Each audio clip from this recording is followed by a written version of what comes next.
அனைவருக்கும் வணக்கம்.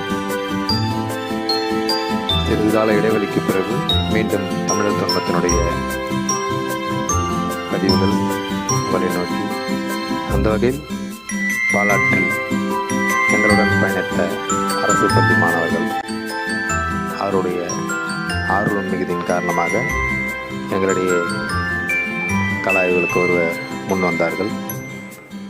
அவர்களை அழைத்து கொண்டு பாலாற்றில் சில இடங்களில் கலாய்வு மேற்கொண்டு அவர்கள் மிகுந்த ஆர்வத்துடன் தொழில் எச்சங்களை தேடினார்கள். அதனுடைய ஆற்றில் விளையாட்டாக பொழுதுபோக்கு கழித்தார்கள். இவர்களுக்கு எங்கிருந்து இந்த ஆர்வம் தோன்றியது என்று உங்களுக்கு ஒரு அறிமுகம் தேவை. நமது தமிழர் தொன்மத்தின் தொடர் தேடல்களில்